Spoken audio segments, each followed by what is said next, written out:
халықтың алып тұрған тіршілігі дайыма келешекке бағытталған менен буга чейинки басқан жолу салжырасы анын көрүнгүсү. Жумгал районунда жаз майрамынын алдында 20 март күнү район жаштарына маданий эс алуу уюштуруу жаатында супер келинчек кароо сынагы болуп өттү. Ал иш-чарага жалпы 6 айым катышып, элеттеги келиндердин коомдогу орду, үй-бүлөдөгү тиричилиги, айымдардын билинбеген таланттары жана унутта калып бара жаткан кыргыз элинин каада салт, үрп адаттары көрсөтүлдү. Ошондой эле кыргыздын улуттук беш бармак тамагын жасоодо керектүү камыр жууруп, кесме кесүү тапшырмалары берилген.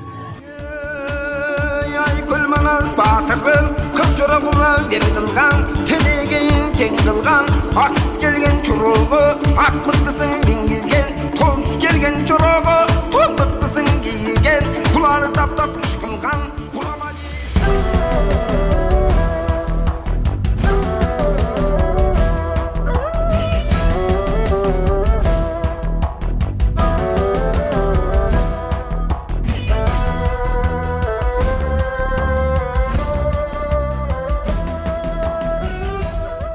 Сынакка өз күчүн сынап келген 30 жаштагы Аида Жумабекова өзү Талас облусунун кызы. Таластын Гүлчетайын катыра жасаган айым Жумгал районуна 10 жыл мурда келин болуп келген. Учурда ал мугалимдик кесипти аркалап жаш жеткинчектерге билим тарбия берип жаткан учуру.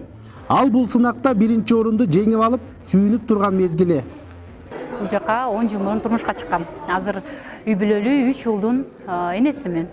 Өзүм Медина Албаев атында орто мектебинде орус тилчи мугалими болуп эмгектенем. Бул сынакка катышкандыгым себеби өзүмдүн күчүмдү байкайын дедим. Мурда дагы көптөгөн сынактарга катышып жүргөм, ордундарды ээлеп жүргөм. Абдан сонун чоң, абдан ийгиликтүү болду конкурс.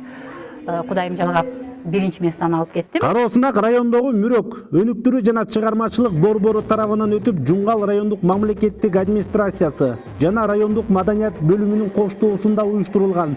Жеңүүчүлөрдүн байгелерине жеке ишкерлер демөөрчүлүк кылышты. Ал эми сынакта экинчи орунду жеңип алган 31 жаштагы Айганыш Кубатбек кызы 4 кыздын апасы. Мен өзүм Гөгөйдөн болом.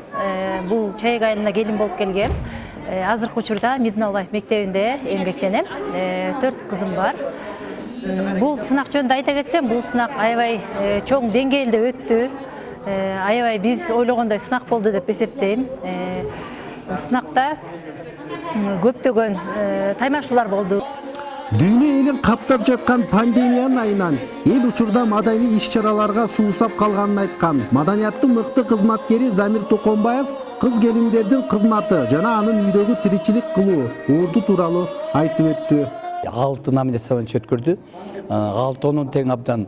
Ошондо мен байкашымча бул жөн эле ыр, анан өтчү азыр деген ошо келиндердин өзүнүн унут калган тарыхтагы нерсени эстеттим. Мисалы ошо азыр келиндер азыр камыр жайганды билбей калышкан, сайма саганды билбей калышкан. Ошонун баарын бир эстеткен жакшынакай сынактын өзүнүн жанрлары кирипти. Мен абдан сүйүндүм. Ал эми сынактын уюштуруучусу Бактыгүл Рыспай кызынын айтымында супер келинчек кароо сынагы бул эле жылы болуп токтолуп калбастан, мындан ары салттуу түрдө жыл сайын Нооруз майрамына карата өтүп турарын билдирди. Сынактын башкы максаты бул кыз келиндердин коомдогу ордун табуу жана аларга моралдык жактан дем күч берүү болгонун айтат. Сынактын максаты бизде дегеле ушул коомдогу аял затынын орду, аларга дем күч берүү максатында каралган бул сынактын максаты. Андан тышкары ушу Нооруз майрамына карата дегеле улутубуздун унутулуп бараткан каада салттары да чагылдырылган. Эми буюрса бул сынакты жылдан жылга салттуу түрдө өткөрөбүз деген ойдобуз. Буюрса 2022 жылдагы мындан дагы чоң деңгээлде Нооруз майрамында супер келинчекти өткөрөбүз деген тилектерибиз бар. Сынакта 3-чү орунду Байзак айылынын тургуну Чолпонай Салбарова алса, Мээримдүү келин номинациясы Мырзагүл Тентиевага ыйгарылды. Ал эми Ажарылуу айым номинациясы Бегимай Байбосуновага, Жылдыздуу айым номинациясы Альбина Карымшаковаларга ыйгарылды. Бардык катышуучуларга демөөрчүлөр тарабынан белектер, сыйлоо баракчалары жана дипломдор берилди. Мирбек Асаналиев, Аскар Медетбек уулу, Жумгал району.